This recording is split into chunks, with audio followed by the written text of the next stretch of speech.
Is someone you know lying to you? How are you able to tell? Today, in order to answer those questions, we're going to define what it means to lie.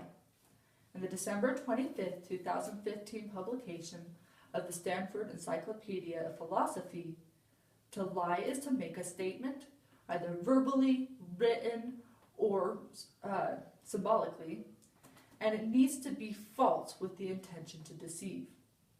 There is no universal, definitive definition of what it means to lie, but the most widely accepted version is for one person to make a false statement to another person with the intention to deceive.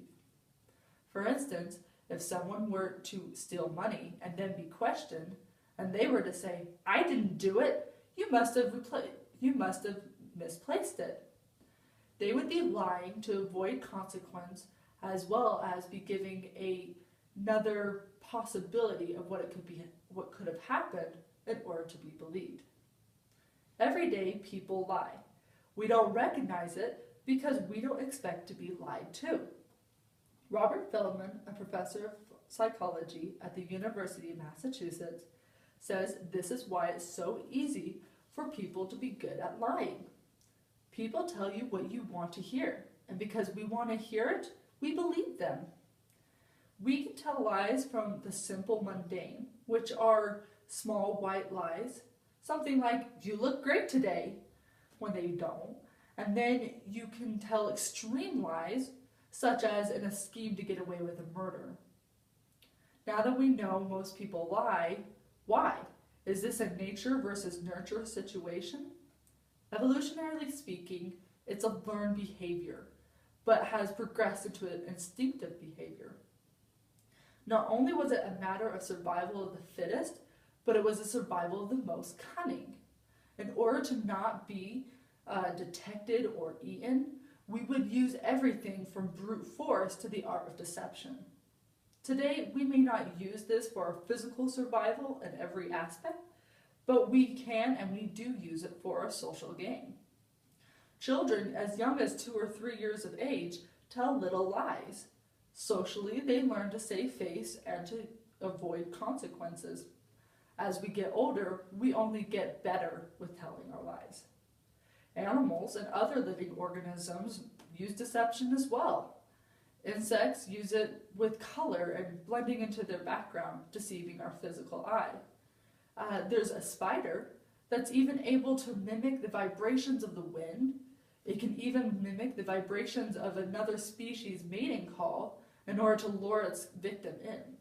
These are examples of deception in nature. So how do we detect it when it's happening? We have the ability to lie, and we also gain the ability to detect deception. So we do this by reading other people's body language, their facial expressions, and even their tone of voice. We do this to see the real intent of their statements. For example, if I were to have a coworker ask me what I thought of her new haircut and I didn't like it, but I want her to believe so, I could say, that looks great. She probably wouldn't believe me because my body language wouldn't be conveyed with my tone of voice and with my statement that I actually liked it.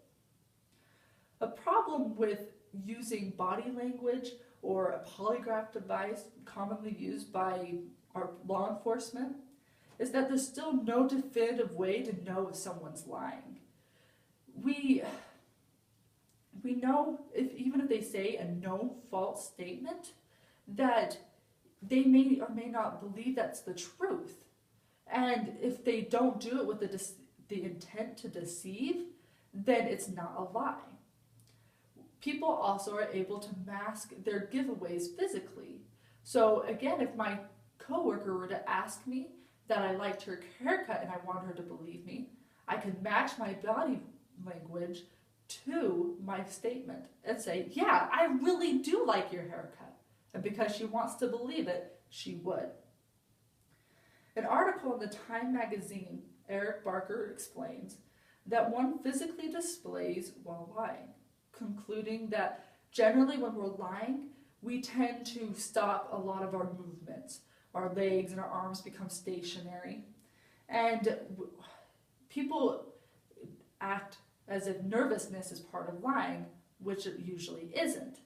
He says to avoid looking for tension, nervousness, and anxiety because we can use these in our everyday conversations and it be appropriate to the content.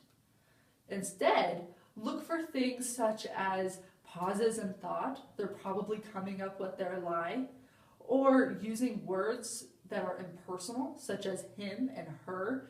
It's to kind of push themselves away from the situation. They are evasive or can be defensive. So, to review, to lie is to make a false statement with the intention to deceive. We started out lying for survival, but now we do it for social, professional, and even sexual gain. In addition to having the ability to lie, we gain the ability to detect deception. We do this by observing others' body language, their facial expressions, and their tone of voice. We use these things in our everyday life, from professional to personal. I hope that this information today, that you will be able to understand what it means to be deceptive.